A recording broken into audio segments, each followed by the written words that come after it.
Yeah, so I've made it out of traffic, and also speaking of weather, also we made it out of heat because last week it was plus 33 Celsius, which is not typical Latvian summer. So typical Latvian summer was like in a joke that a boy goes to a new school and he's absolutely pale white, and he's asked, where are you? He says, I'm from Latvia. And ain't there summer in Latvia? He says, well, of course we have summer as anyone else, but the day we had summer, I was sick. So this was our typical summer before that. Okay, so I'll probably share my screen. I've heard that there are some people's Latvian ancestry, and some of you already shared your family stories, and I think many more will do in Q&A session. So my name is Ilya Lensky. I'm the director of the Museum Jews in Latvia. I work in the museum since 2006. I've studied history in Latvian University, mostly concentrating on 19th and early 20th century. But of course, I deal with all kind of stories, and I'll try to pack in our 50 minutes all the 450 years of Latvian Jewish history, including how the community lives nowadays. And I would gladly take any questions, and also during the paper, if something is not clear, please feel free to ask. So as typically asked during these days, do you see my presentation? Justin? Yes, yes. Yes. Oh, everything's fine. Okay. I've chosen for the first picture this drawing by collection of novels of rather prominent Latvian writer Jānis Jaunsudarbiņš, called The White Book, about his childhood years in southern Latvia. And there he has several novels where he describes his encounter with Jews. And particularly this is illustration to the novel called The Ribka's Wedding, about a Jewish wedding. And basically through literature is how most of contemporary Latvians encounter Jews for the first time. As the Jewish community in Latvia is relatively small, so most of Latvians would first encounter Jews in the literature, and then, if they're lucky, they encounter a real Jew, which may be a very different experience than the images they encounter in 100-year-old and 150-year-old books. So Latvia historically is divided in, on different estimates, from 3 to 5 regions. Most important regions are Vidzeme, or German historical name was Livland, which is north central Latvia, including Riga, and Kurland, which is western and southern Latvia, so what is colored orange, green, and brownish. And then there is Latgale, which is eastern Latvia. So originally Livland got its name from the Liv tribe or ethnic group, which lived along the coast and also along Daugava River, which goes from Riga through Aizkraukle, through Jēkabpils, through Daugavpils, through Krāslava, and up the stream to Belarus and Russia. And so today there are still, I think, about 200 people in Latvia who identify themselves as Livs. Last native speaker of Liv language passed away less than 10 years ago. So the languages are disappearing, not somewhere in South America, not in Africa, but also here in the heart of Europe. Kurland got its name from Kuronians, one of the Baltic tribes, and Livs were Finnic tribes, so related to modern Finns and Estonians, and Kuronians were more related to Lithuanians. And Latgale got its name from Lats or Lets, and from them also the name Latvia comes. So in 13th century, Latvia was conquered by German crusaders who established towns, established castles, and in western and central Latvia, Germans constituted a significant part of urban population up to 20th century. while in Eastern Latvia, there were not so many Germans, but there was stronger Russian influence already from the Middle Ages. And the crusading state existed here.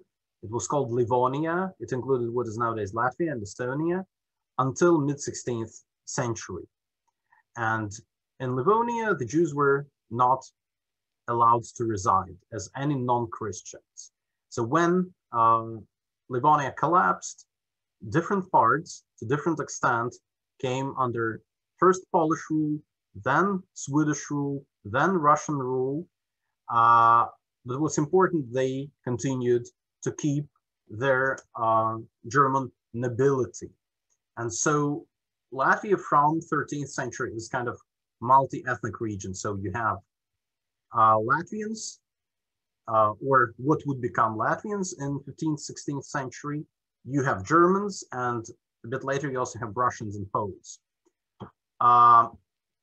So mid-16th century, when this Livonia collapses and new states are formed on its side, is also the first time when basically any regulation concerning the Jews is passed. If before that the Jews were just prohibited to reside, then in 1561, when the Duchy of Kurland, you can see it here colored in blue, marked, which was ruled by German noble family Kettler, but was indirectly subjected to Poland. So when this duchy is constituted, its sort of constitution says that the Jews in all of the region should never be allowed to trade, to hold any leases, or to manage any businesses. So it's important that managing different businesses for the nobility, or holding leases, for example, the lease of taxes, tax farming, was a typical Jewish occupation in Poland, Lithuania. And so local German nobility wanted to safeguard themselves from the spread of these Jewish businesses into their land. But situation changed very rapidly, and very soon they needed the Jews, because the Jews, of course, contributed to the advance of the trade, and the nobility itself was interested to hire the Jews to run different businesses for them. So this prohibition from 1561 never was really enforced. The city of Riga especially got a privilege from Polish king in 1581 not to tolerate the Jews. The same privilege held royal cities of Krakow and Warsaw in Poland, but actually many Jews would come accompanying Polish noblemen to Riga. And what's interesting, not only Jews were prohibited from coming to Riga, also, for example, Dutch and also Scots were prohibited. So when we discuss anti-Jewish measures, we have to understand that sometimes these were applied also similarly to other ethnic groups. So they were not purely anti-Jewish sometimes. Sometimes they were indeed. And so from approximately mid-16th century, 1560s, we count beginning of Jewish history in Latvia. It's not yet Jewish presence, even less permanent presence, but it's Jewish history. And the first Jew whose name we know is someone called Yakov Ber from Krakow. In 1575, he was invited to the Duchy of Kurland to start a coin mint there. And also minting coins was a very typical Jewish profession in medieval and early modern Europe. And so here are example of coins he minted. So these are shillings, small coin of Duchy of Kurland. We just took the photo of the one we recently acquired for our collection. Of course, there are no Jewish features on these coins, but still it's probably the earliest artifact of Jewish history in Latvia. We know, to be honest, almost nothing about Yakov Ber. There are 3 letters from Chancellery of Duke of Kurland where Yakov Ber is discussed. We found no other sources about him so far in Polish archival collection. We will continue our work. Nevertheless, we can say that in 1570s already there is certain Jewish presence on the territory of modern Latvia, but these are still rather isolated cases. So these are not mass scale settlements, even less communities. So the Jews start coming to Latvia in bigger numbers in 17th century, and particularly in the second half of 17th century. What stimulates them? First of all, that's possibility to trade and run businesses for the nobility. As the territory of Latvia is ravaged by wars and epidemics all through late 16th, 17th, and early 18th century, nobility needs someone to populate their lands and to manage their businesses. So they invite the Jews. And the Jews come from what is nowadays Poland, Lithuania, Belarus, so Polish-Lithuanian Commonwealth, but they also come from Western Europe, from Netherlands and Germany. And so here I just offered you an excerpt from the birth register of city of Amsterdam in 18th century. And you can see there are a lot of people with the surname Korland. And there are also people with the surname Korlander or de Korland, so from Kurland region. On the other hand, I've just opened the database of Latvian Jews in 1930s and chose some of the surnames that relates to Western European cities, yeah, and or other localities. And so this was another group, Western European Jews. They were smaller, and mostly they've resided in southwestern Latvia, but still they were rather influential. So when we speak of these two groups that constitute Latvian community, we have to understand that they stayed not separate, but somehow keeping their identity up till the Second World War. So Kurland Jews would have their strong identity. They would be ironic of Lithuanian Jews. So they would call them Zamutar Hazeirim, so the Samogitian pigs, and Samogitia being the northwestern Lithuania.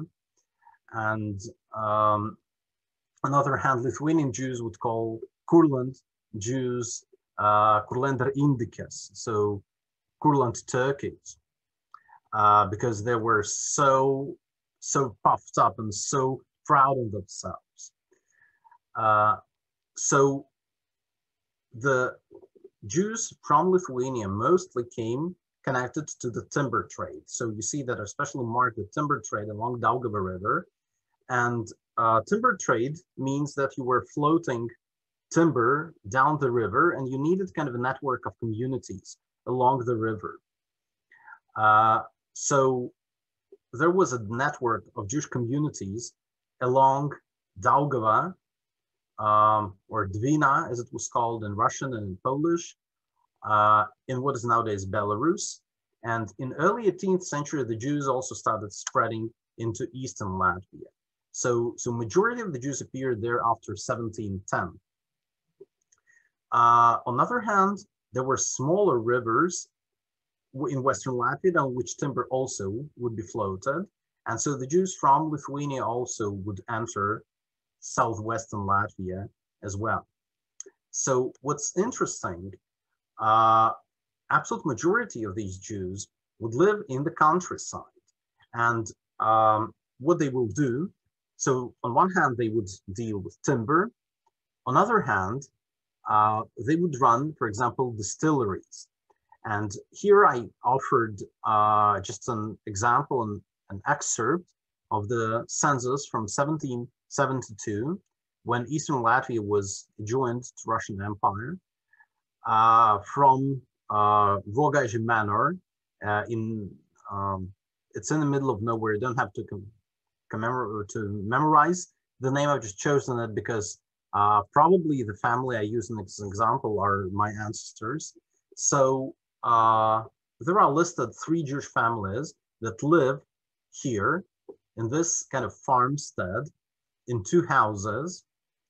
And so the census says that in this village, there is a brew pub, as we could say, Karczmaszynkova, so the pub where also alcohol is produced, in which trades with vodka, beer, and tobacco, and also resides the Jew Yankin, son of Eliash, who is registered with the Kaunata Kahal, and he's 40 years old. He has wife Ivka, 30 years old, and children, sons Abram, 10 years old, and Yankel, 6 years old, and daughters Dora, 16, Minka, 12, and Ivka, 5. And he has brother Yankel Eliashovich, 30 years old, who has wife Bela and sons Isaac, 6, and David, 2, and daughter Rivka, aged 8. And also with them resides brewer Jew Michal Abramovich, who is 35 years old. And then there is also mentioned a mill belonging to the same farmstead. So note that contrary to typical Ashkenazi custom, not naming children after living relatives, you have here 2 brothers named the same, father and son named the same, and also mother and daughter named the same. This is something to which I don't have an explanation, but it's interesting to mention. So the Jews would be running these distilleries and breweries for nobility. They would run mills for nobility. They would run other businesses like farms, for example. So the Jews basically would spend most of their time among Latvian peasants. And when Johann Christoph Brodza draws this view of churchyard in Viļaka in northeastern Latvia in 1797, so he lists and describes in very much detail all the buildings. So on the left here you have Polish pub, and here on the right, marked as A, you have the Jewish pub. And then he specially emphasizes that the Jew who enters through the gate of the manor comes from the manor of local landlord. So on one hand, the Jews are closely connected to the nobility. On the other hand, they spend most of their time as Latvian peasants. This is very important to understand, that there was no separation that we sometimes imagine, that the Jews lived totally separately. No, absolute majority of the Jews shared lifestyle of their non-Jewish neighbors in 18th century. Of course, in the towns, situation was different, but in Latvia, absolute majority of towns did not allow Jewish presence. So when we have this drawing of the Jews in Riga by the same Johann Christoph Brodza, and he shows the German Jews and the Polish Jews, we have to understand that these are Jews visiting the town, but not residing in it. Because Riga, for example, did not permit Jewish presence until mid-19th century, and the Jews coming to Riga had to stay at a separate Jewish hotel, Judenherberge, and they could not rent apartments in the city, or if they wanted to, they had to obtain in a very complicated manner a special certificate from the authority, the so-called protection letter. So the cities were very hostile towards the Jews, and by late 18th century, more than 80% of Jews on the territory of Latvia reside in the countryside. So what's interesting, the Jews, you've seen that this Yankin Eliashovich was mentioned as belonging to Kaunata Kahal, or community. So most of the Jews, at least coming from Lithuania, Poland, Belarus, were registered with one of the communities here. So Kaunata is approximately here, it's not marked on the map. So they were subjected to the so-called Lithuanian Council. So some of you may have heard of the Vādarba Aratzot, the Council of 4 lands that managed the Jewish affairs in Polish Kingdom. And there was similar institution, the Lithuanian Council, in Great Duchy of Lithuania, including what is nowadays Lithuania, Belarus, and parts of Latvia. So the Jewish communities were organized in a kind of complicated pyramidal structure, and most of Jews residing in eastern Latvia, they for a longer time were registered in Belarusian town called Druya, which is now on Belarusian-Latvian border, but on Belarusian side. And so the Jews were spreading and spreading, and at some point there are already several thousand Jews in eastern Latvia, still registered in Druya. And for you to understand, from here to here, it's about 250 kilometers. So there is a big issue that you need to bury your dead. So the Jewish communities started organizing and separating themselves from the original Lithuanian communities. And of course, those of them who were of German or Dutch origin, of course, they were not connected mostly anymore to their original communities in Netherlands or Germany. So I see that there are questions. Yeah, so you can take a look how the timber floating looks like.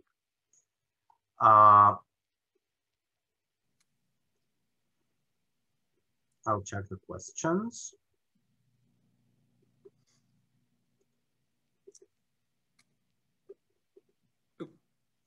So the questions is Latvian a separate language? Latvian is separate language. It's related to Lithuanian. These are Baltic languages, and they're very distantly related to Slavic languages, not mutually intelligible. And also, modern Latvian has a lot of German loan words.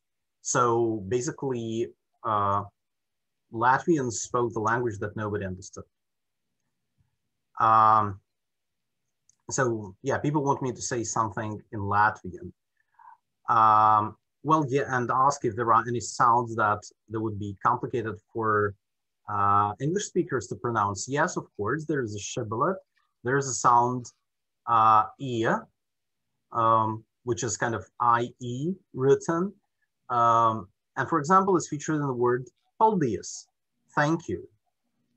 So you can exercise, while I'll be continuing with the talk, you can exercise spelling and saying the word paldies. How about taking questions at the end? Yeah, and so other questions probably will be in the end. So I'll return to sharing the screen. So here we are in the late 18th century.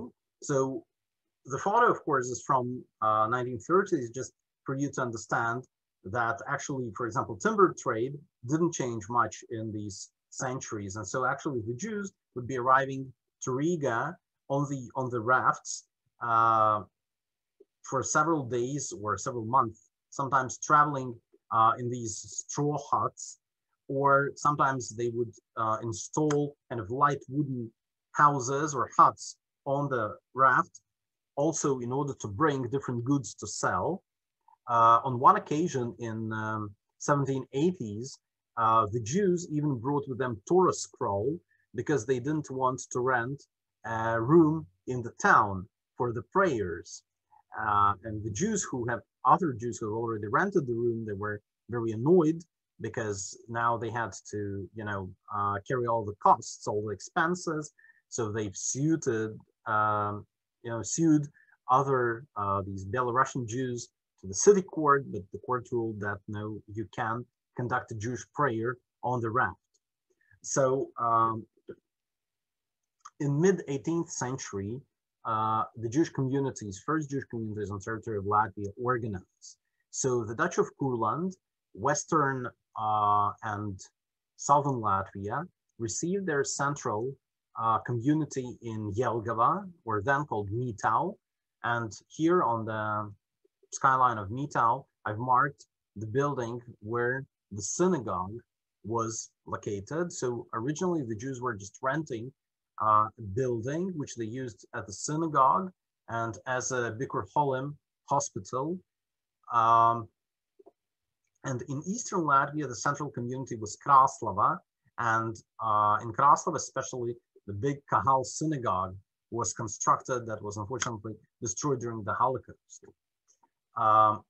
So these were kind of central communities. So all the Jews had now to register in these communities. But then these communities had their kind of branches, like the small community in Kaunata that I mentioned.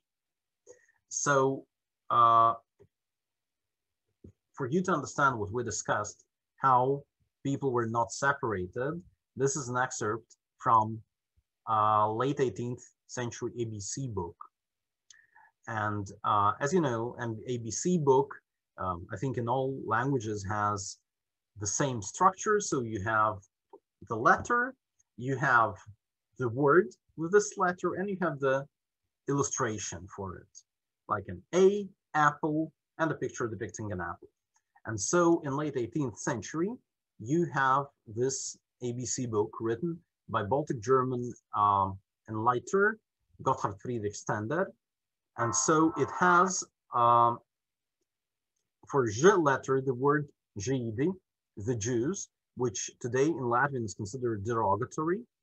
The phrase using the word, the Jews celebrate their holiday and can put to shame some Christians, or can be an example to some Christians. And a picture showing Jews celebrating something, probably Shabbat. And as you can see, they're depicted in a sort of realistic manner. This, just for you to understand that already in the ABC book, in a very basic text, the Jews are mentioned. So the Jews are kind of part of landscape, we could say. And as we mentioned in the Enlightenment movement, it's important that from late 18th century, partially thanks to this German Jewish element that was here, the Jewish Enlightenment, Haskalah, started spreading. And also local Baltic German nobility and Baltic German intellectuals, they were sometimes rather friendly.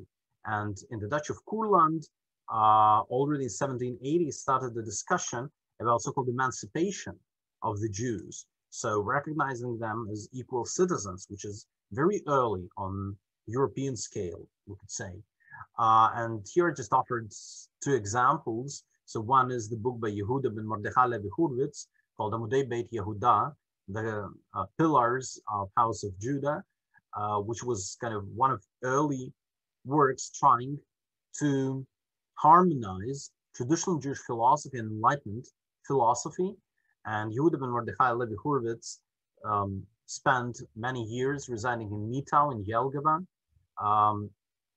He was well acquainted with local Baltic German intellectuals. He translated Baltic German literature into Hebrew, but unfortunately these works have not survived. And another person was Markus Herz, who was pupil of Immanuel Kant, the great German philosopher, and also of Moses Mendelssohn, the great Jewish German philosopher and the leader of Jewish Enlightenment. So this Enlightenment movement had rather strong presence here already from late 18th century. And when in late 18th, early 19th century, Russian Empire took control of all of what is nowadays Latvia, it started using Western Latvia and Riga as kind of laboratories. So I guess many of you have heard of Pale of Settlement. So the number of regions Russian Empire acquired from Poland during the partitions of Poland in late 18th century, where the Jews were allowed to reside. So Latvia was divided in three parts. Eastern Latvia, Latgale, was part of Vitebsk province, and there the Jews could reside freely. Courland was not included in the Pale of Settlement, so the Jews could not settle in Courland. But as many Jews already lived there, and by late 18th century, we estimate that about 8,000 Jews, or maybe 9,000 Jews, resided in Courland. So they were allowed to stay, and this contributed very much to this Courland Jewish identity. And second very important thing was that Russian Empire ordered all the Jews to resettle in the city. So before that, as you see, 80% of Jews on the territory of Latvia were rural dwellers. They were not organized in the permanent communities. They would gather, only on holidays, but they would mostly live in non-Jewish environment. So situation changes around 1800, because around that time, all the Jews are mandated to register in the cities. The cities object to that, but, well, you don't argue with emperor. So from step by step, from 1800, the Jews become urban population. And here I just offered an example of residence permit in the city of Kuldiga, which it's a very interesting genealogical source, because it lists all the family of the Jew who is granted this permission to reside. So from around 1800, the Jewish community starts taking shape, which I guess many of you are more used to. So Jews residing in a Jewish environment and residing in the towns. So just for you to understand how multi-ethnic was Latvia, still in mid-19th century, many Jews would be found in the countryside among all different ethnic groups. And what's interesting here on this drawing from 1841, the Germans are not drawn, because Germans are the elite. But about the Jews, especially emphasized, you can see the Jew in the center, but the Jews especially emphasized that it's a Kurland Jew, so it's a local Jew. It's not someone coming on business from Berlin or from somewhere else. It's a local Jew who has this, connection to nobility, connection to peasants, probably not very rich, so to say, but local and part of this local landscape of local peoples. Today we could call this drawing a bit colonial, of course, but still it's important that the Jews perceive as a part of this landscape. But actually by late 19th century, I'm sorry, absolute majority of the Jews become urban population. So city of Riga, as we discussed constantly, refuses to allow Jews to reside, but actually in course of 19th century, it starts to loosen its restrictions. So first, it allows to come to Riga and to stay for a longer time Jews who are officially registered in a town called Slokan. It's about 40 kilometers to the west from Riga. It's now part of Jurmala resort. Then it allows Jews who are registered in Sloka to live in Riga officially. And then finally in 1841, it allows the Jewish community to be established. So by that moment, 1841, there are about 517 people in Riga. So 517 people are registered as the first members of the permanent legal Jewish community. At that moment, actually, the community de facto exists for several decades. It has its rabbi, Aaron Elkana, who was originally from Bauska and Kuldiga in southwestern Latvia, but he could not hold any official positions. And so in 1840s, we can speak that Jews become somehow visible. And that's why I used this drawing from 1842, the Jews in the City Hall Square or Old Market in Riga. And those of you who maybe have been in Riga can recognize this building, so-called House of Blackheads. And of course, to have in front of them these, Eastern European Jews is not the most common how you imagine this building. So in mid-19th century, on one hand, situation for Jews worsens because there are more and more restrictions enforced by Russian authorities. The Jews are banned from occupying public positions. They cannot be mayors of the cities. They cannot be members of the city council. They are recruited to the army, which is a very painful experience for the Jews. although a small number of Jews were actually recruited and taken to the so-called cantonists, but still it was a very traumatic experience for the Jews. But what's important, these cantonists, or the Jews who were serving in the army or who have served through their term, they could stay wherever they wanted. And many of them chose Riga as their place of residence. So in addition to these Jews who were already residing in Riga on temporary permits and Jews registered in Sloka, there were also these Jewish soldiers. And actually they, from certain moment, they even had their own synagogue, so-called Soldatenschule, that existed up to Second World War. Although, of course, in 20th century, these no more were really former Russian soldiers. But another important thing happens in 1840s in Riga, the arrival of Dr. Max Lilienthal. So these 500 Jews in 1839 petitioned Russian authorities saying that they want to have a modern Jewish school. So we discussed that Latvia was used as kind of a laboratory for modernization, and Russian authorities were very sympathetic to the idea of having modern Jewish school in Riga, but they wanted it to be a modern school following their ideas. So they said that if you want to establish a Jewish school, you have to invite as its principal a really modern, enlightened Jew from abroad. And so Riga community found Max Lilienthal, who held doctoral degree in philosophy from Munich University, but he was also a graduate of several prominent German yeshivas.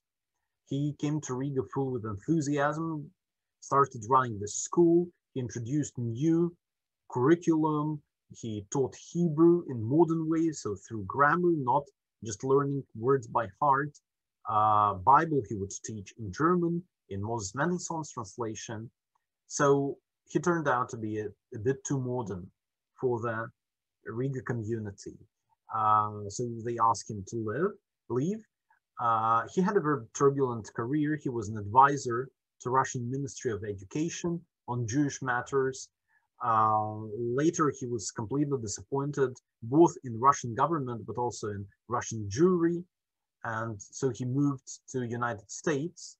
And first, he led Anshe Hesed congregation in New York, the first Ashkenazi congregation in New York.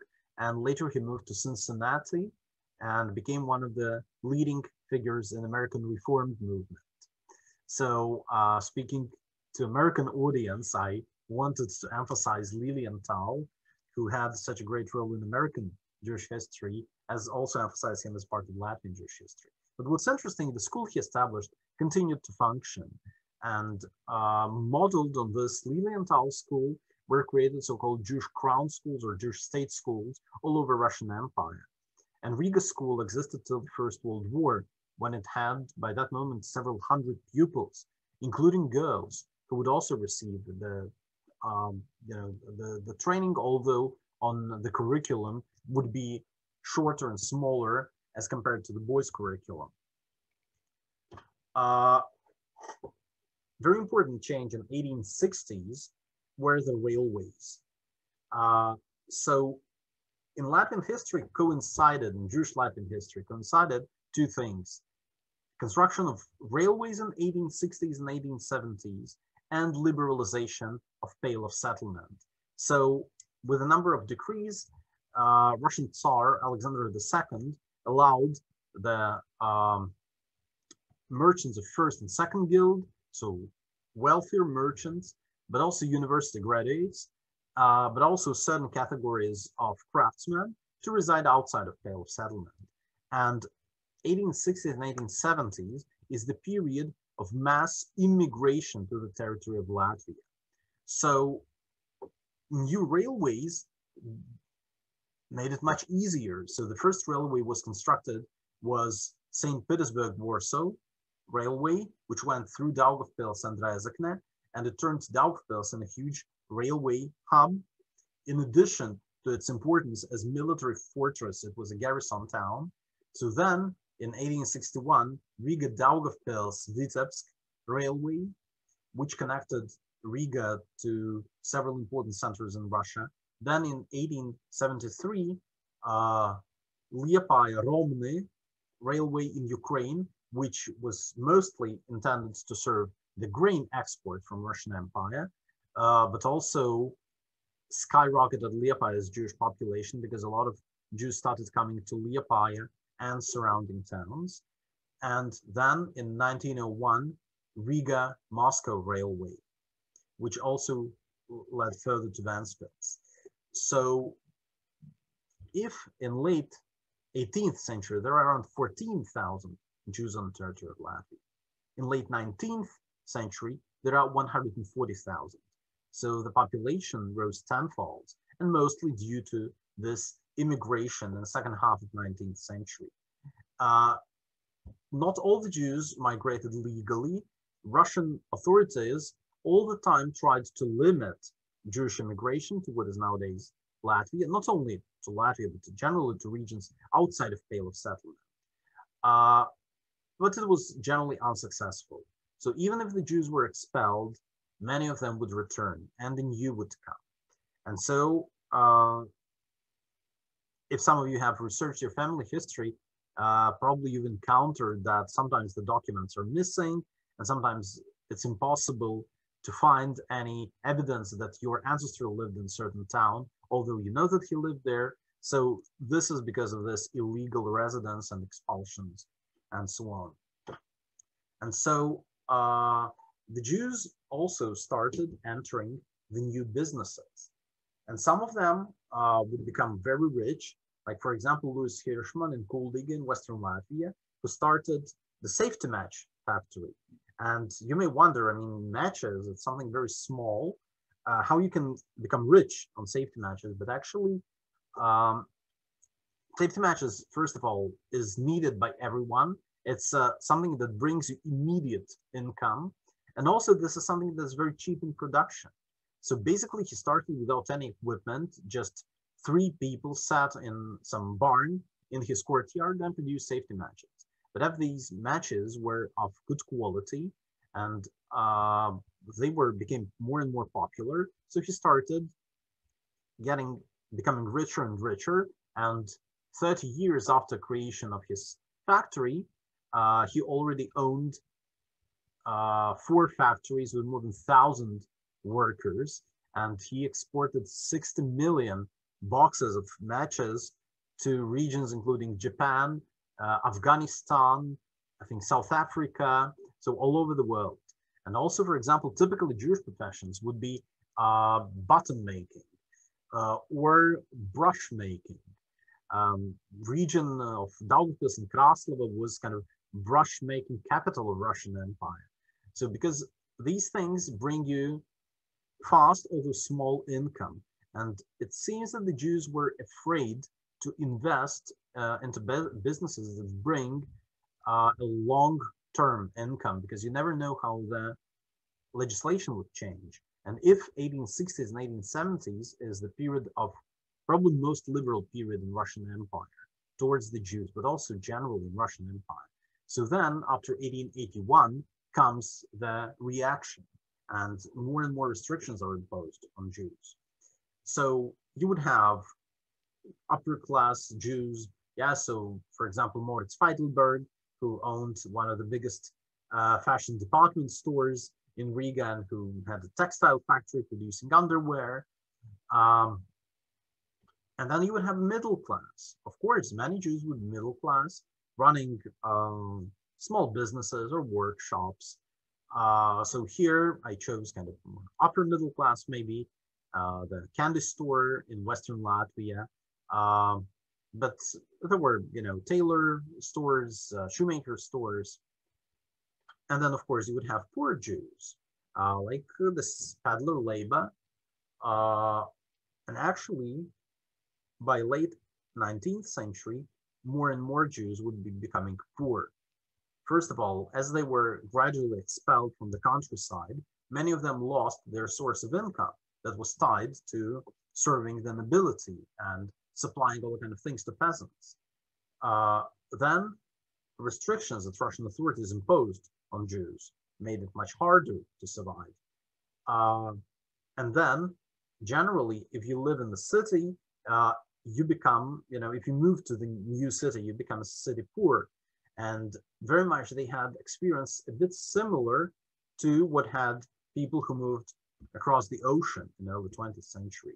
And for example, in towns like Vilnius in Lithuania or Daugavpils in Latvia, big industrial centers, 1/3 of the Jewish community would not be able to make ends meet. So these were people for their daily existence relied on support either from relatives or from charitable institutions. And it very much gave growth to also modern network of Jewish charitable organizations that many of you may be familiar with, and I guess many of you also contribute to. And of course, the upper class tried to show their importance. And so that's how these great synagogues came to be. But we have to remember that most of the towns would have 1, 2 bigger synagogues, but most of the synagogues would be very plain. And also what's important, in late 19th century, more and more Jews would be becoming secular. So these synagogues from mid-19th and late 19th century would be more to show how changed the situation of the Jews, that they became from invisible minority, a visible minority, and sometimes a majority. So as the Jews would be forced into the towns in many places, they would constitute quarter of the population, third of the population, half of the population, sometimes up to 70% of the population. So it's also an important thing that we are used to speak of Jews as minority, but actually in many places they were majority, and they didn't feel as a minority in the full sense. So none of these magnificent buildings survived, but actually some of the more modest buildings survived. And when we're speaking about education, one very important thing is that in 1862 in Riga, the Polytechnicum was created, which became a magnet for the Jewish students. As the university graduates could live wherever they wanted in Russian Empire, so they would be coming to Riga to study. What was also very important, Riga Polytechnicum, until 1896, was a private technical university.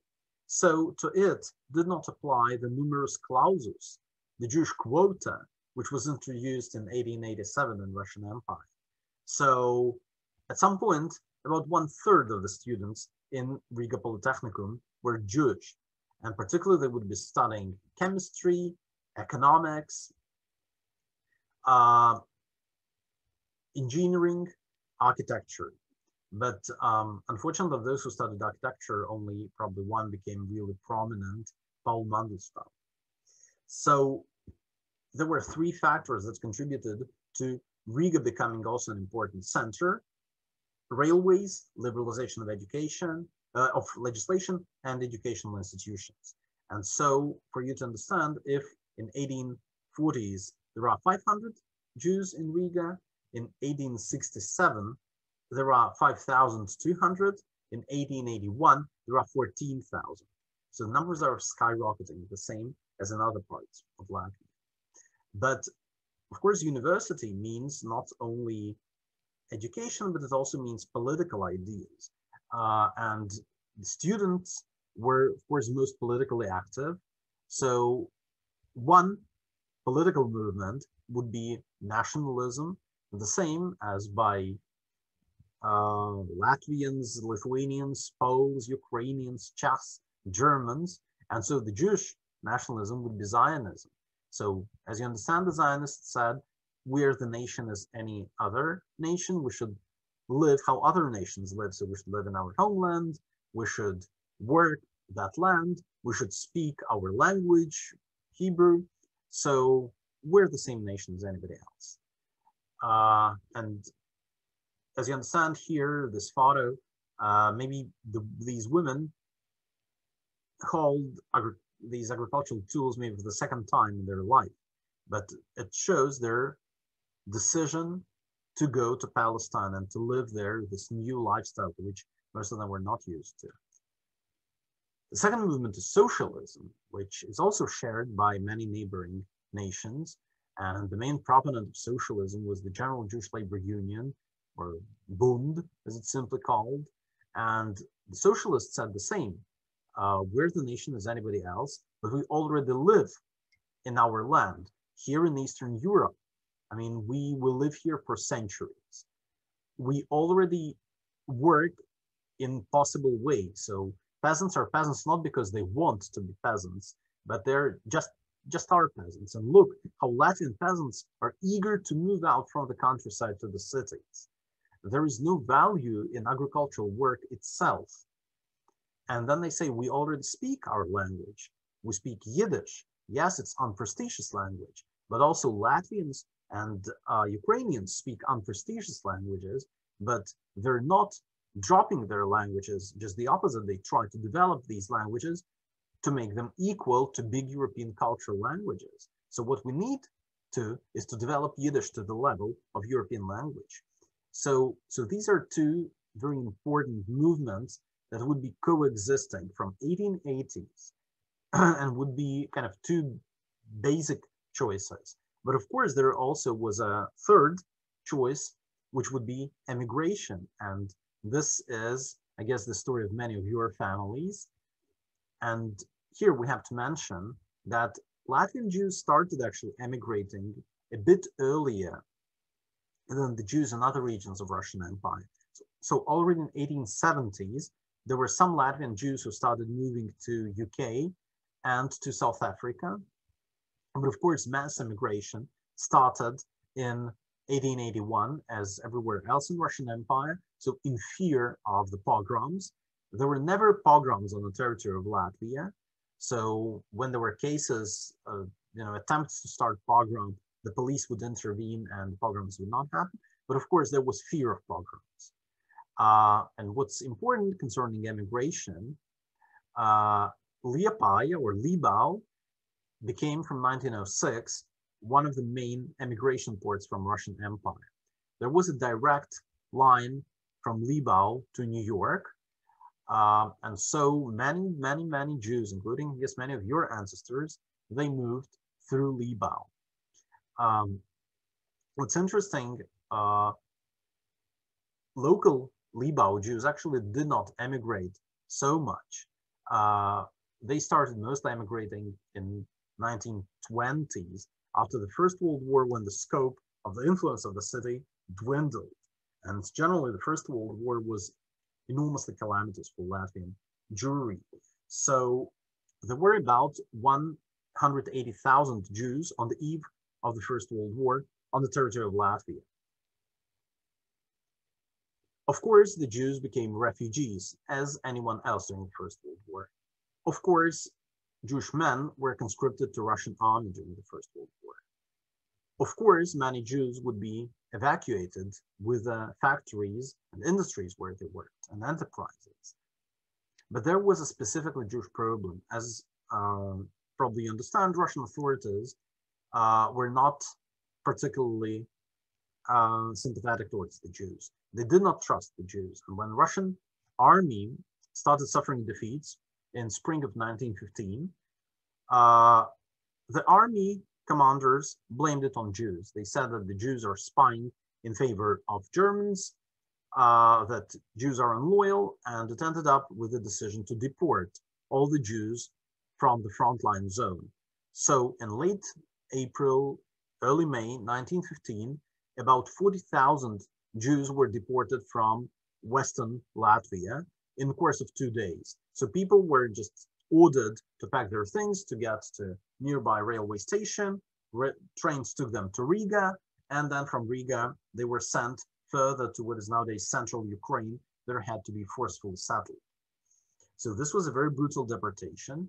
To similar deportation were subjected several other groups in Russian Empire. Riga Jews, as Riga was also a frontline city, had to be expelled, but Riga community, in order to continue its relief work with the deportees and refugees, gave hostages to the government, to their own government, to government of Russian Empire. They gave hostages, guaranteeing that it will be loyal. As you understand, it did not make Russian authorities more popular with the Jewish community. And among people who led this refugee relief committee, there were two people who later would be very prominent in Latvian Jewish politics. Famous lawyer, Professor Paul Mintz, and wealthy timber merchant, Mordechai Dubin. Another famous Latvian Jewish politician, Rabbi Mordechai Nurok, was deported with all of his community from the town of Jelgava or Mitau to inner Russia.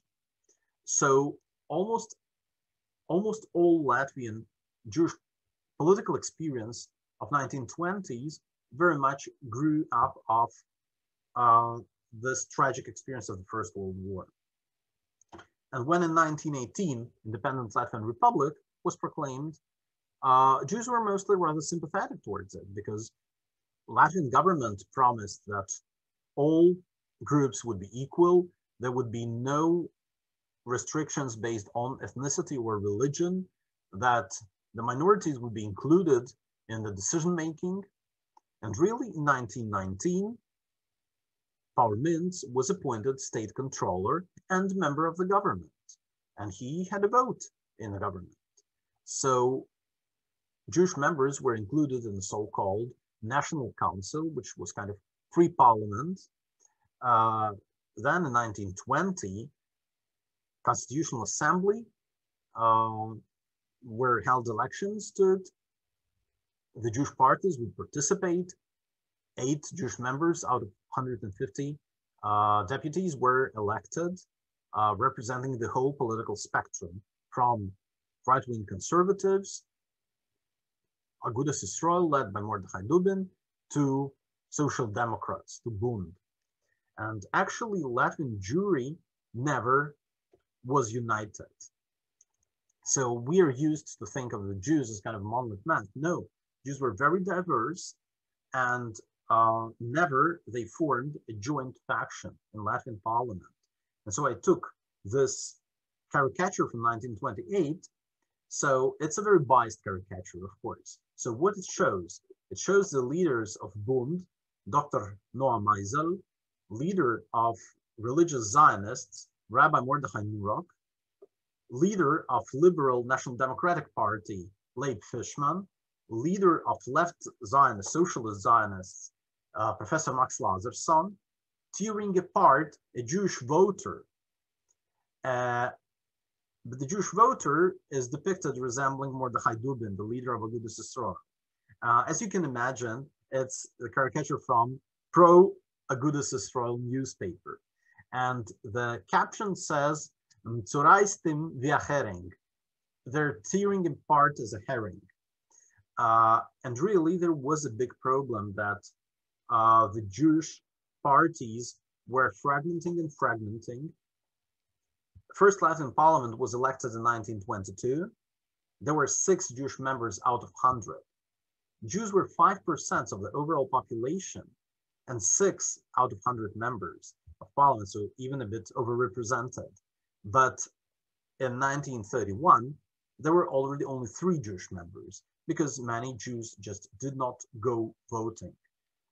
They were tired of politics. They were tired of Jewish politicians not be able to unite to defend Jewish interests. So there was kind of electional fatigue. They just did not go voting. And so the only ones who kept their presence all through the period of existence of Latvian parliament were the Agudas Yisrael, the conservatives, and the religious Zionists, led by Mordechai Nurok. Mordechai Nurok actually later was also a member of the Israeli Knesset and the first Israeli Minister of Post and Telegraph. Most vivid, should we say, manifestation of the diversity of the Jewish community was the school system. So from 1919, Latvian state would financially support minority schools. There was created a Jewish department in the Ministry of Education, along with German department, Russian department, Polish department, Belarusian department, Lithuanian department, Estonian department. And governments and municipalities would be allocating money for Jewish schools.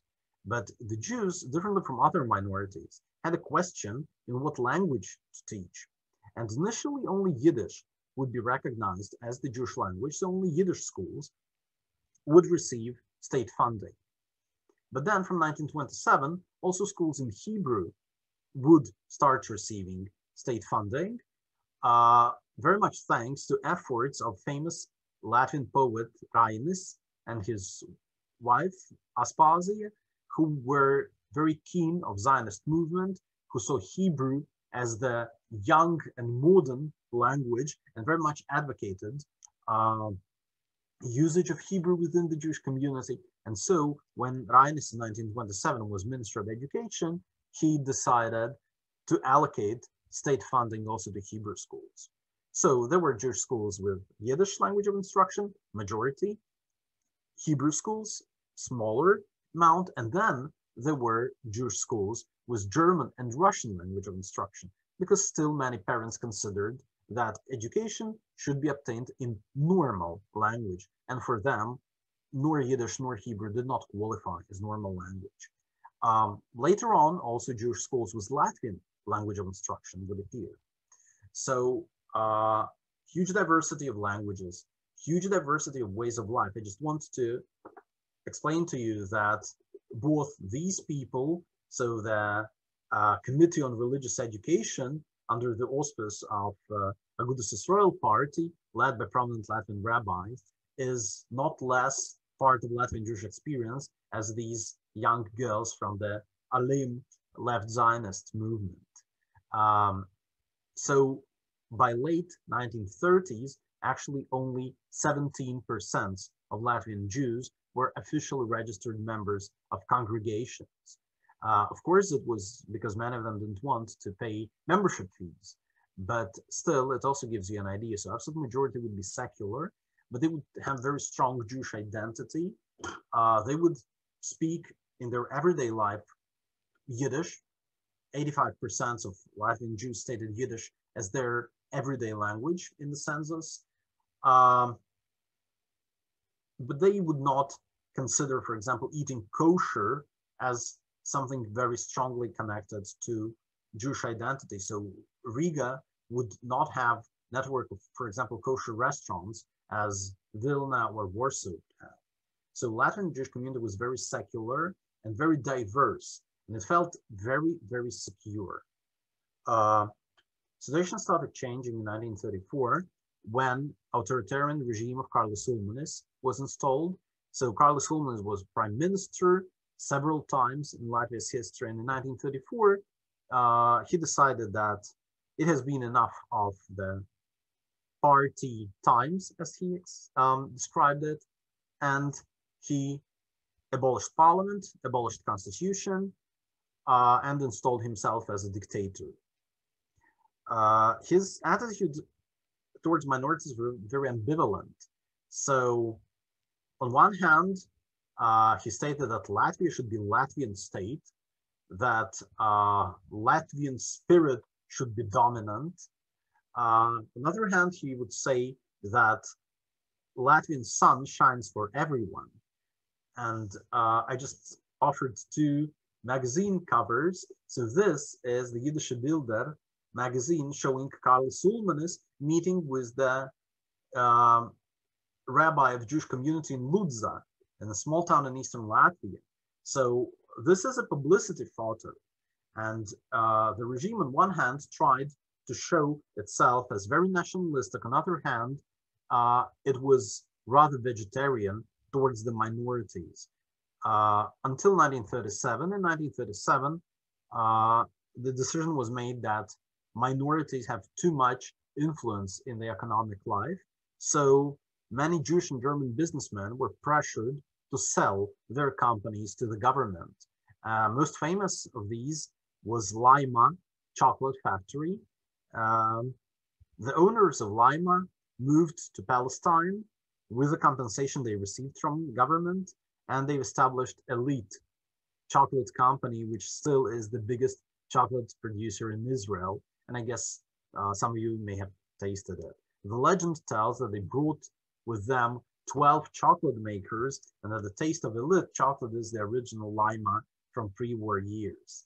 So obviously, if Ulmanis regime would continue, it would be becoming increasingly more hostile towards the Jews. But by 1940, officially, there were no anti-Jewish laws passed. Even in the university, there was officially no Jewish quota, although unofficially it was very hard for Jews to get, for example, into medical department and the chemistry department. But officially there were no Jewish legislation. And Latvia was seen as a bit of a safe haven for the Jews. In 1938-39, Ulmanis personally ordered about 2,000 Austrian Jewish refugees to be received in Latvia. And from Latvia, they managed to get visas to other countries who were maybe not ready to receive them as part of refugee groups, but they were ready to receive them as individuals. We don't know how that would develop, but in 1940, the Soviets occupy Latvia. All the Jewish public organizations are closed. Almost all Jewish schools are closed, and start the arrests of the Jewish leaders. Yeah, so this may seem a funny caricature from the communist newspaper Kampf, if we don't know that these community leaders were arrested, and actually 2 of them died in imprisonment. And so on June 14th, 1941, about 15,500 people were deported from Latvia to Siberia. Of them, about 1,800 were Jews. So Jews were 5% of the overall population and about 12% of those who were deported. And we don't know, again, how would develop relations between the Jews and the Soviets. The Nazis spread the myth that the Jews were ardent supporters of Soviets, which was not true. And actually, there were no Jews in any leading positions in Soviet apparatus in 1940, 1941. The only Jew in a high position was the Minister of Interiors, Simon Shustin, who was responsible for the deportations, arrests, and murders, and he was imported from Russia. So he was not a Latvian Jew, but just a Soviet official who was sent to do the dirty work. And then on 22nd of June, 1941, Nazis invade Soviet Union. By July 8th, Latvia is occupied. From the very beginnings of the Nazi occupation start the anti-Jewish measures. So the Jews are stigmatized. They have to wear yellow badges of different shapes, not only Stars of David. Already in mid-July start the killings. As a symbolic event, usually the synagogues would be burned, and burning of Riga Great Synagogue on July 4th, 1941 was filmed for German newsreel and was showcased as an example of self-cleansing. Nazis wanted to world to think that they're only assisting the locals in cleansing the Jews. Today we know that it worked just the opposite. So the Nazis came and they would start recruiting local collaborators. In the same time when Riga Great Synagogue is burning, July 4th, the appeal is published in the newspaper saying that everyone who wants to join cleansing of our land from harmful elements should register and should join the auxiliary police, which later became known as Arais unit after its leader. And so in course of summer and early autumn 1941, most of Latvian Jews in provincial towns would be murdered. In Riga and Daugavpils, the ghettos would be created, but also these would be short-living. So in Riga ghetto, there were about 30,000 Jews. In Daugavpils ghetto, on different estimates, between 12 to 14,000 Jews, but most of these would be killed in late November and December 1941. And many of you may know this father from Liepaja.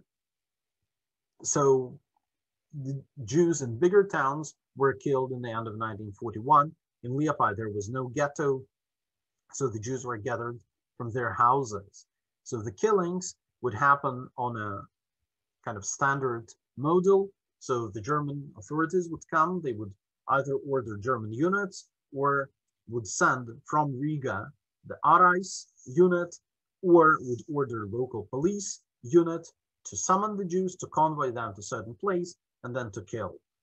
And we have to understand that when in January 20th, in 1942 in Berlin gathers the Wannsee Conference, where the decision is made about so-called final solution, so the construction of death camps.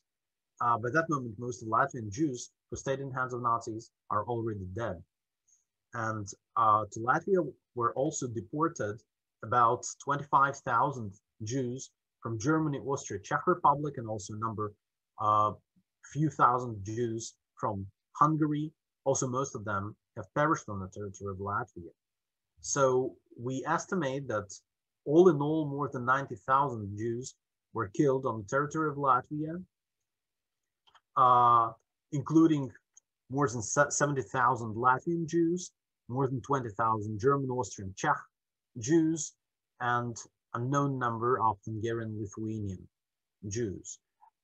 So about, well, more than 80% of Latvian Jewry has perished in the Holocaust. So survived those who are hidden by their neighbors or friends. And we know all in all about 600, more than 600 cases of rescue. Not always, unfortunately, we know the names of these heroic people, or survived those, a handful of those who were deported to the camps in Poland and Germany in 1944, and those who escaped at the very early stage of Nazi invasion, escaped with the retreating Soviet army. And this is also the story of survival of my family, for example. After the Holocaust, the Jews started returning, and they were trying to reconstitute the Jewish life. We don't know how many Jews were in Latvia immediately after the war. There was no census. The first census we have is from 1959, and it gives 36,000 Jews in Latvia, of them 30,000 in Riga. But we know the big part of these Jews were those who moved from other regions of Soviet Union. So Latvian Jews gradually became, by now, probably half of the community, while the half being those who came from other regions of Soviet Union. Attempts to reconstitute Jewish life were very fast limited. So Soviet Union had anti-religious policies. It had issues with Holocaust commemoration. So it was not prohibited, but definitely was not encouraged. And so many of such events would happen, we can't say clandestinely, but unofficially. Yeah, so unofficial weddings, for example, yeah, because if you were somehow publicly visible, then religious wedding could cost you a position. Maybe you would not be fired, but you would have problems. Attending synagogue could cause problems at work, and if you were a student, you could be expelled from the university at worst case, for example. And so there were attempts to create a Jewish theater, a Jewish choir. All of that was very short-living. In 1949 starts the big Soviet anti-Semitic campaign. All the prominent Jewish public figures were arrested and imprisoned in Siberia. And this was somehow probably point of no return in the sense of usage of Yiddish language, because these people were activists of Yiddish language, and probably since around 1950, the Yiddish has been on total decline. So the Jews started switching to either Russian, more of them, or to Latvian minority. So today, unfortunately, there are only elderly people mostly who speak Yiddish. in 1960, situation changes because the generation changes, and Riga becomes one of the centers of Jewish national movement in the Soviet Union. The Jews first start gathering to commemorate the Holocaust victims in places like Rumbula Forest and Riga, for example. Then they start communicating with Israeli embassy, which is in Moscow. They would listen to Israeli radio. They would attend matches of Israeli sports teams. So as many of the Riga Jews had Zionist upbringing, yet before the Second World War, for them, this would be kind of part of their life.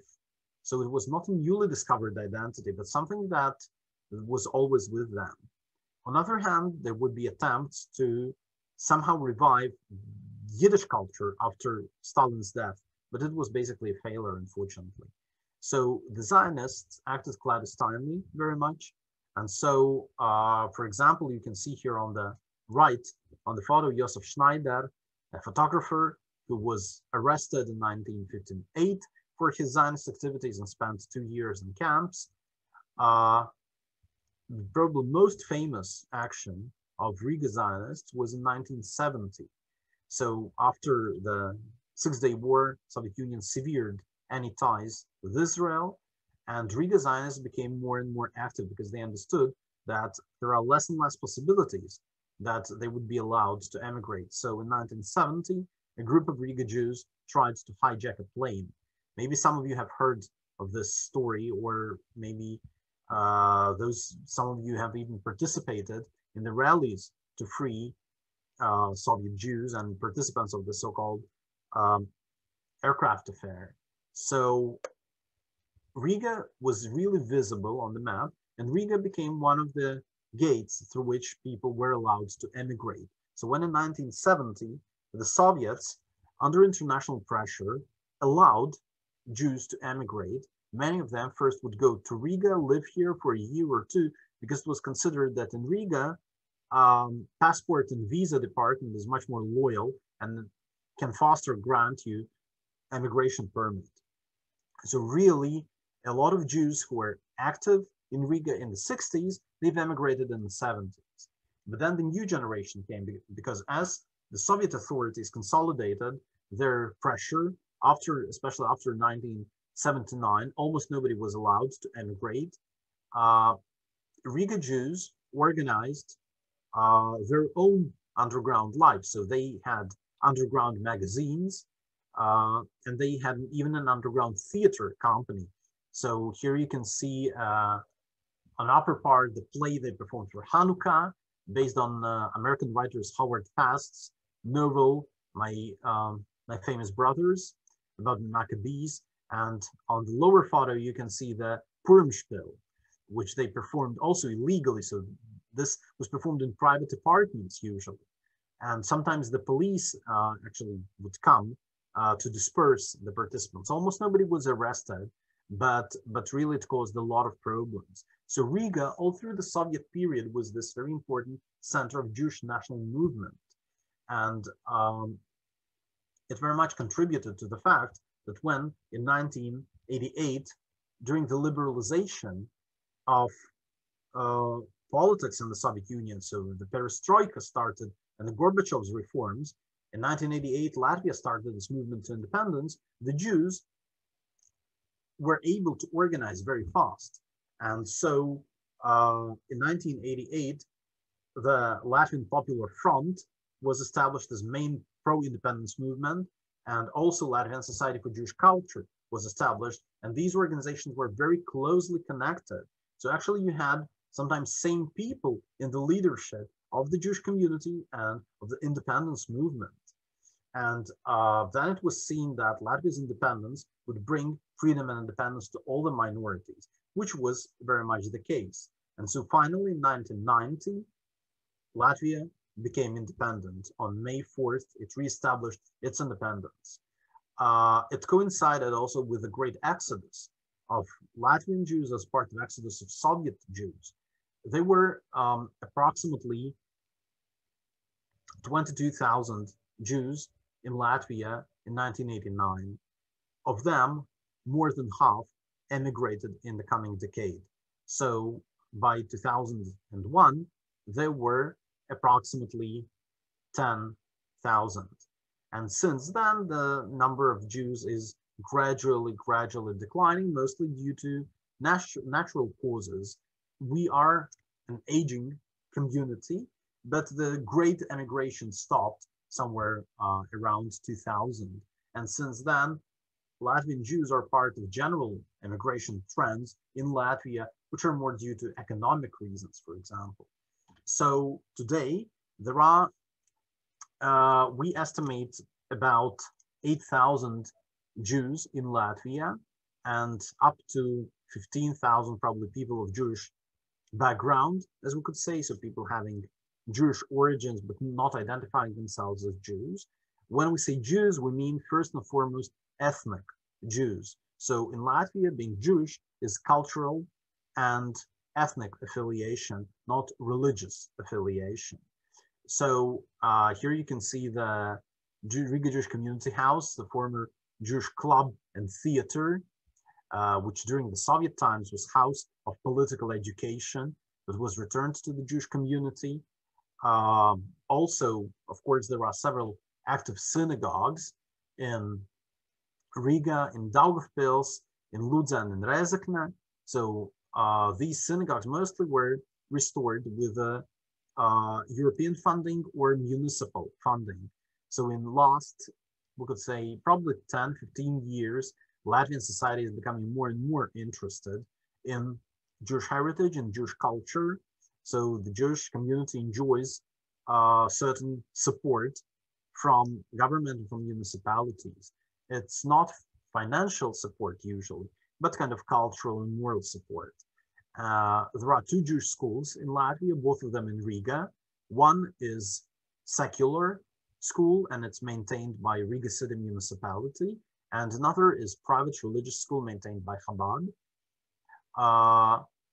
Riga Jewish community, but also Jewish communities in 7 other towns offer full spectrum of Jewish life, from religious to secular, sports activities, youth activities. Of course, Riga is the biggest community.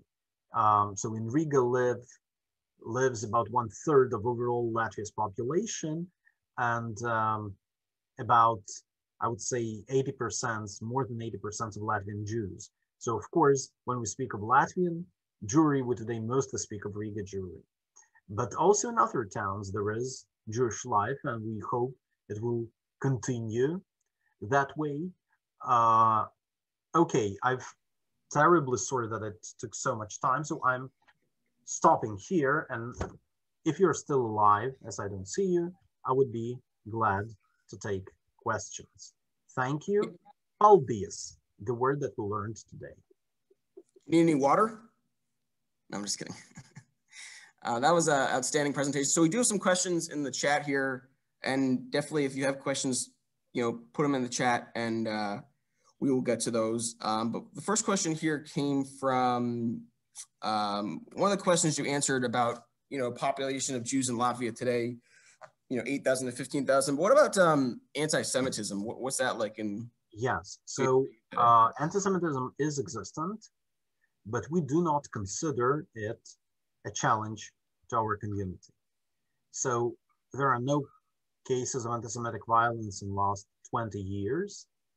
There are no cases of, there are cases of anti-Semitic vandalism, but mostly there are isolated, hooligans, inebriated people. So they are not perpetrated by, let's say, organized, neo-Nazi group or whatever. So biggest problem that we see is the hate speech on the internet, which, as you understand, is not only Jewish problem. In general, there is a lot of hate speech on the internet, and also in Latvia, and also a lot against other groups.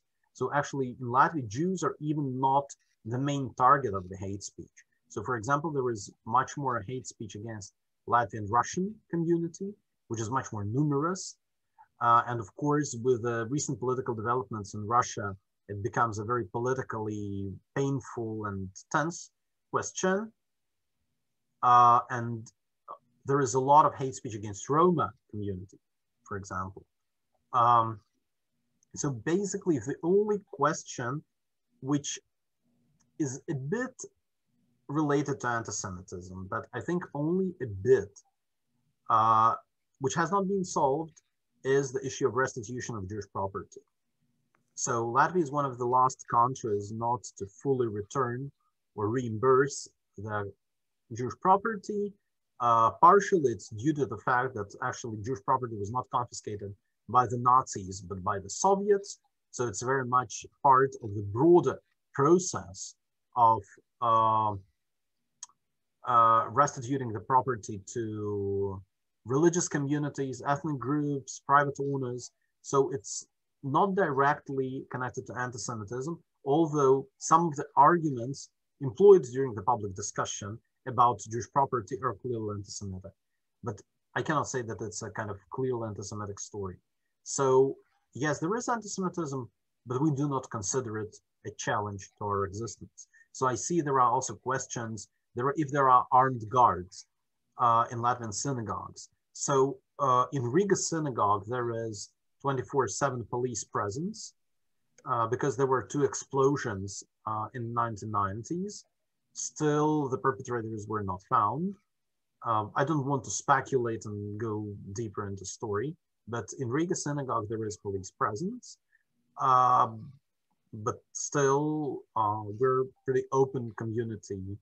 And, you know, we take tours to the synagogue. We encourage people to come, non-Jews, just to come to visit synagogue, because, you know, when there is no prayer, you can just enter and, you know, well, of course you have to go through procedure, but it's not sealed, should we say. So then there is a question about intermarriage, if it's prevalent. It's absolutely prevalent. So I would say that more than 80% of Latvian Jews are intermarried.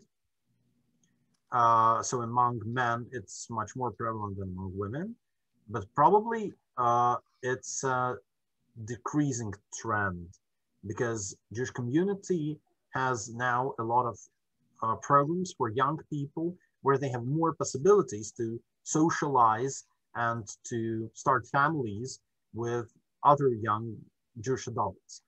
In the 90s, the main focus of the community work was physical survival. So we had to feed the members of the community. Yeah, so we couldn't care less about whom they marry if they're hungry. So today we really do a lot of work with young people, although we do not have a clear program aimed at decreasing intermarriages. So as we say, we do not care if parents are Jewish, we care if children are Jewish. So if you have a non-Jewish spouse and bring your Jewish kid to the community and also your non-Jewish spouse to the community, we're like super welcoming this because we consider the Jewish community, Jewish history and Jewish culture is something interesting and valuable from which all Latvian society would benefit. That it's not, you know, something that should be hidden in a dark closet and, you know, walled off from everyone. So then, yeah, the name of the chocolate company that moved to Israel, Laima, L-A-I-M-A. How Latvia did during the pandemic of 100 years ago. 100 years ago, we did badly, of course, as everybody everywhere else. So in addition to the Spanish flu, we also had typhoid fever epidemics, which didn't make things better, you can imagine. So I guess most of the people, nor in Latvia, nor in the United States, know, but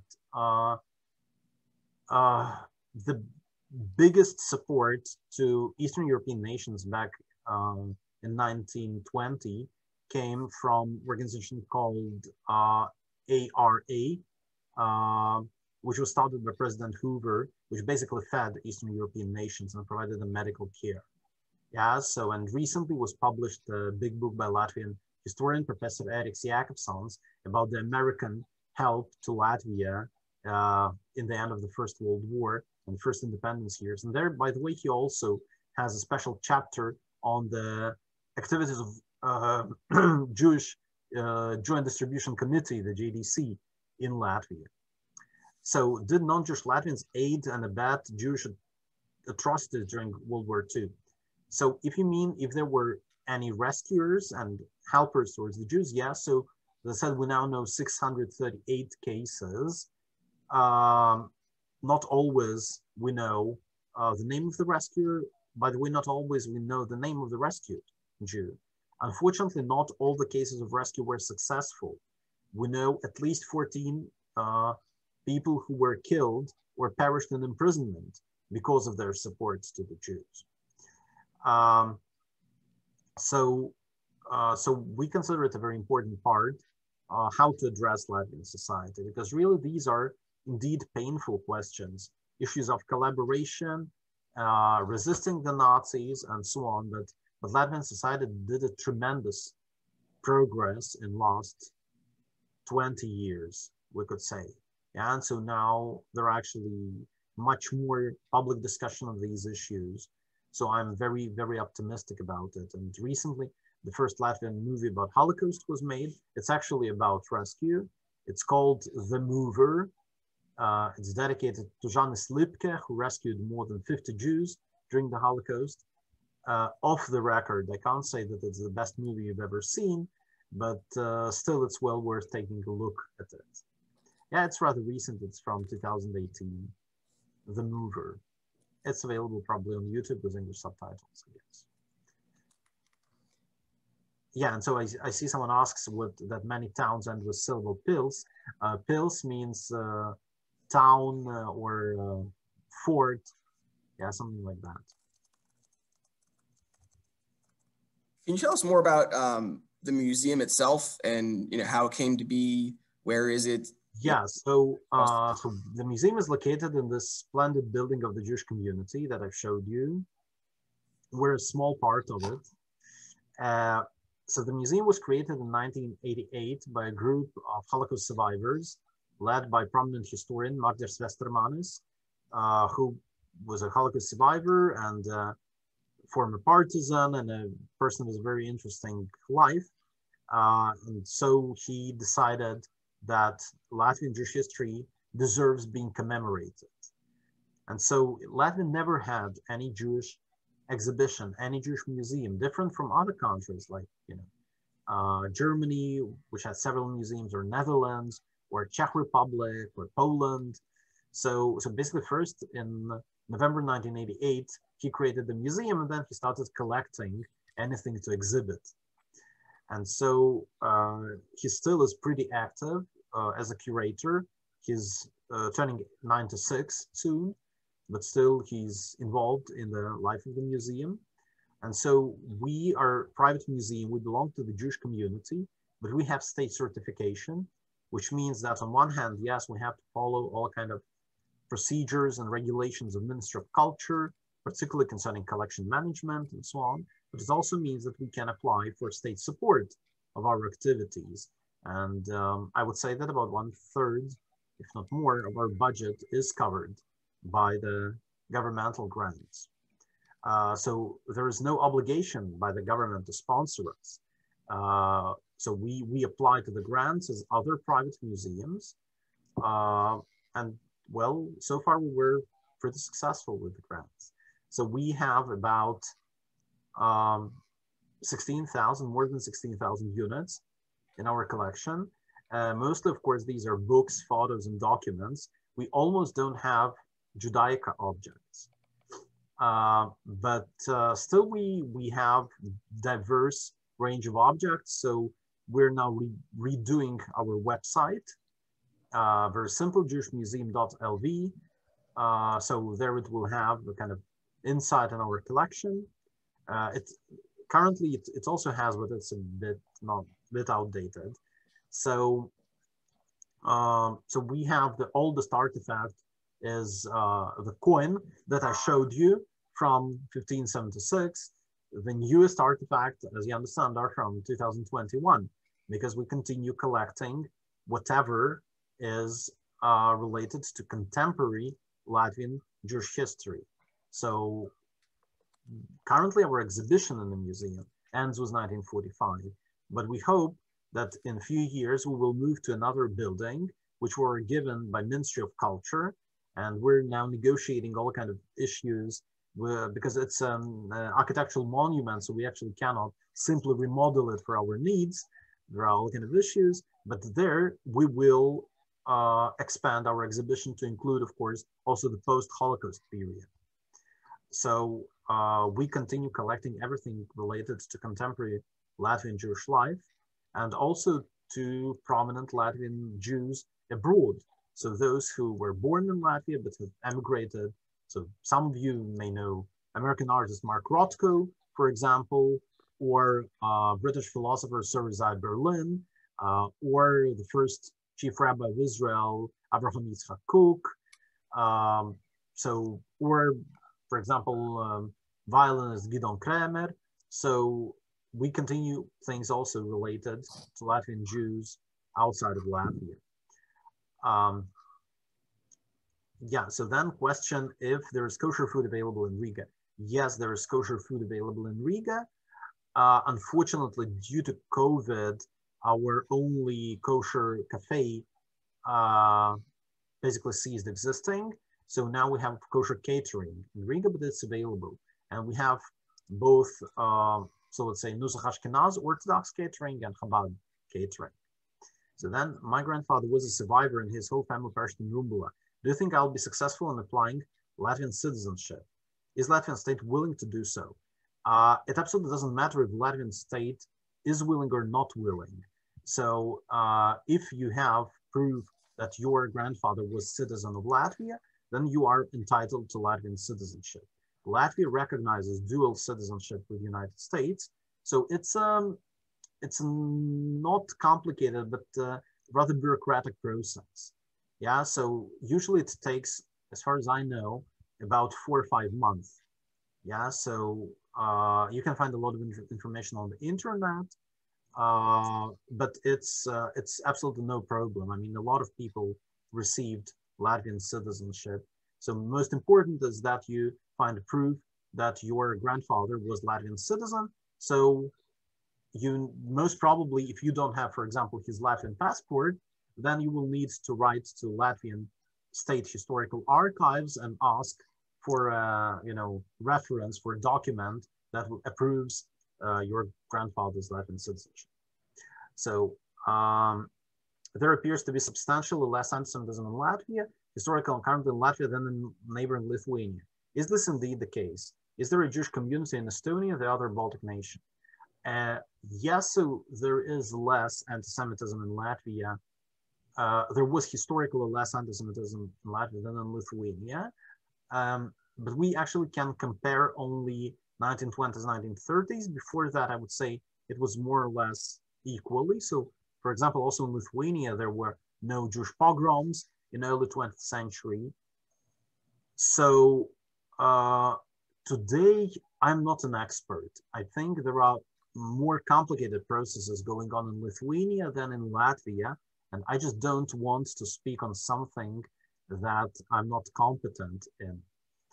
So, but generally, yes, there is a bit less anti-Semitism historically in Latvia. Then, yes, there is Jewish community in Estonia as well. There are a bit less than 2,000 Jews in Estonia. It's a historically very young, new community.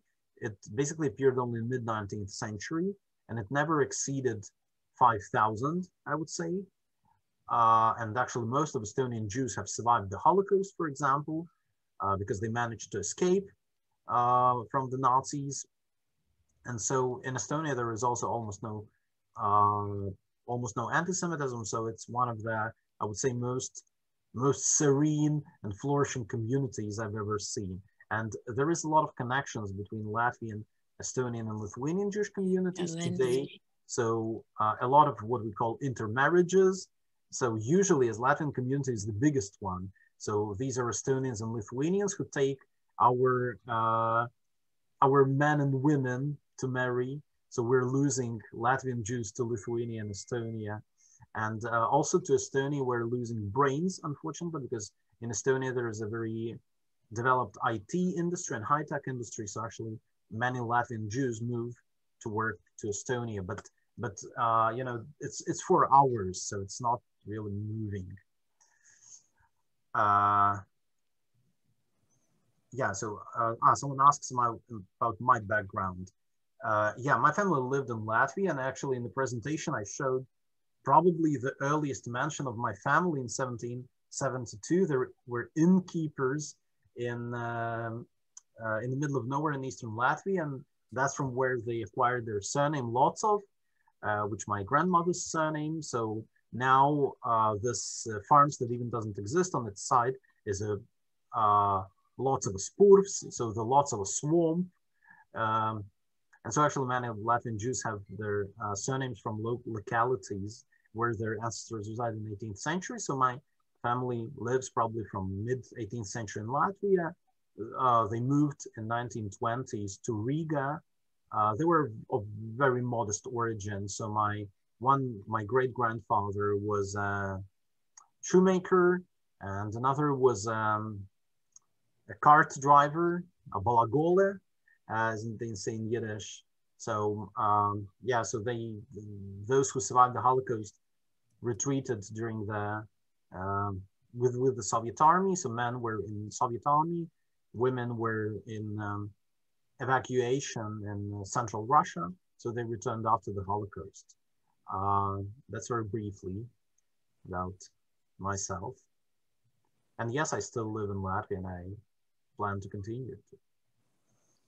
And I would be more than willing to meet you when you come visiting. Oh, but actually, it's now already allowed. So U.S. citizens already can come. Well, Ilya, thank you so much for a fantastic presentation today. I'm going to tell this is a bad joke, but I'm going to say it anyway. You know, in the past, it's a Monday, you got to say a joke, right? So in the Passover story, you know, there's the parting of the sea, right? And so I'm really glad that the traffic parted for you this morning, haha, right? Because that was honestly, all the congregations on here have done a varying number of Jews around the world programs, some 5, some 10, some 15. My congregation, I think we're at 20. But that honestly was one of the most remarkable, honestly magnificent, thorough. We've never had one that long, but this is a good thing in that case because there was so much content to talk about. So I'm really I'm sorry, I never know when to shut up. No, honestly, I mean, there was such good content, and so I'm really appreciative.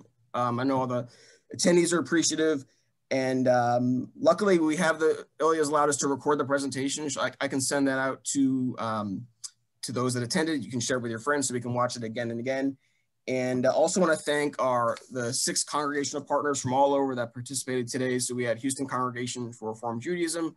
That's me in Houston, Columbia Jewish Congregation in Columbia, Maryland, Congregation Beth Israel in West Hartford, Connecticut, East Brunswick, New Jersey. Yeah, East Brunswick Jewish Center, East Brunswick, New Jersey, Ezra Habanim, the Niles Township Jewish Congregation, Skokie, Illinois, and Highland Park Conservative Temple Congregation Anshe Emeth in Highland Park, New Jersey.